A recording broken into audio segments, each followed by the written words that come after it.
여러분, 만약에 헤어진 연인이 집 앞에 찾아와서 죽어버리겠다고 위협하다가 갑자기 눈물로 용서를 구한다면 마음이 흔들릴까요? 오늘 우리가 함께 살펴볼 이 실제 스토킹 사건은요, 바로 이 딜레마에서 시작됩니다. 피해자가 용서를 해도 법은 왜 결코 용서하지 않는지 그 결정적인 이유를 지금부터 파헤쳐 보겠습니다. 문 안 열면 여기서 내 손목 긋고 죽여버릴 거야. 정말 사랑했던 사람의 입에서 나왔다고는 믿기 힘든 너무나 섬뜩한 한마디죠. 이 말 한마디가 어떻게 한 사람의 평범했던 일상을 송두리째 공토로 몰아넣었는지 지금부터 그 기록을 한번 따라가 보겠습니다. 이 사건의 피해자는요, 그냥 우리 주변에서 흔히 볼 수 있는 평범한 직장인 민지 씨입니다. 3년간의 연애를 끝냈는데 그 후부터 전 연인 상훈 씨의 행동이 서서히 사랑이 아닌 집착으로 변해갔던 거죠.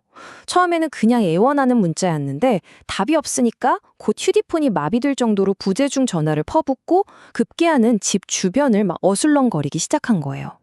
그리고 마침내 비가 억수같이 쏟아지던 어느 날 밤, 그 공포가 현실이 되고야 맙니다. 상훈 씨가 손에 번뜩이는 커터칼을 든 채로 민지 씨의 현관문을 두드린 거죠. 생명의 위협을 느낀 민지 씨는 정말 필사적으로 경찰에 신고했고 그는 현행범으로 체포됐습니다. 경찰서에 붙잡혀온 상훈 씨는 눈물을 뚝뚝 흘리면서 너무 사랑해서 그랬다고 빌기 시작했어요. 3년이나 만났는데 그 정 때문이었을까요? 그 모습을 보니까 민지 씨 마음이 복잡하게 흔들리는 겁니다. 처벌을 원하지 않는다는 합의서 한 장. 과연 이걸 써주면 이 지긋지긋한 상황이 정말로 끝날 수 있을까요? 자, 바로 이 지점이 이 사건의 핵심입니다. 피해자가 괜찮다, 용서하겠다라고 하면 가해자의 범죄가 정말로 없던 일이 될 수 있을까요? 이 질문에 답하려면 우리가 꼭 알아야 할 아주 중요한 법률 개념이 하나 있습니다. 바로 반의사 불벌죄라는 건데요. 이게 뭐냐면 말 그대로 피해자가 저 사람 처벌하지 말아주세요 라고 딱 의사를 밝히면 국가가 처벌을 할 수 없게 되는 그런 범죄 유형이에요. 상훈 씨가 노렸던 게 바로 이 법의 허점이었던 겁니다. 아주 교묘한 주장을 펼쳤죠. 내가 연락 많이 한 건 그냥 스토킹이고 칼 든 건 그거랑 별개의 사건이니까 칼 든 것만 빼고 스토킹 한 것만 용서해 달라는 식으로요. 이 사건은 1심, 2심을 거쳐서 결국 대법원의 최종 판단까지 받게 됩니다. 과연 법원은 이 교묘한 주장을 받아들였을까요? 99번의 연락과 단 한 번의 칼부림, 이걸 정말 별개의 사건으로 봤을까요? 대법원의 대답은요, 아주 명확하고 단호했습니다. 대법원의 판단은 이랬습니다. 99번의 문자 메시지랑 1회번의 흉기 위협은 절대 별개의 사건이 아니다. 법원은 이 모든 행동을 분리할 수 없는 하나의 거대한 범죄 덩어리로 본 것입니다.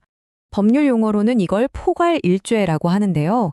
여러 개의 행동처럼 보여도 사실은 하나의 거대한 범죄라는 뜻이죠. 그러니까 상훈 씨가 커터칼을 손에 딱 드는 그 순간, 그가 그 전에 보냈던 애원하는 문자, 수십 통의 부재중 전화까지 그 모든 것의 성격이 순식간에 살해 협박으로 싹 변질되었다고 본 겁니다. 대법원 판결문에 명시된 이 문장이 모든 걸 말해줍니다. 이 판결의 가장 깊은 곳에는요, 바로 피해자 보호라는 절대적인 원칙이 있었던 거예요. 그렇다면 법원은 왜 이렇게까지 판단하면서 피해자를 보호하려고 했을까요? 그 이유를 좀 더 깊이 들여다보겠습니다. 법원이 왜 이렇게까지 단호했을까요? 가해자의 눈물 섞인 호소보다 더 중요했던 것, 그건 바로 단 하나, 피해자의 안전이었습니다. 일반 스토킹이랑 특수 스토킹의 결정적인 차이가 바로 여기에 있습니다. 흉기와 같은 위험한 물건이 단 한 번이라도 등장하는 특수 스토킹은요, 피해자의 의사와는 상관없이 무조건 처벌하는 범죄입니다. 다시 말해서 민지 씨가 설령 합의서를 써줬다고 하더라도 법과 국가는 상훈 씨를 반드시 심판대에 세워야만 한다는 뜻입니다. 생각해보세요. 흉기가 한 번이라도 등장하면 그 사람이 보내는 평범한 문자조차 언제든 다시 칼을 들고 찾아올 수 있다는 정말 끔찍한 생명의 위협으로 느껴지기 때문입니다.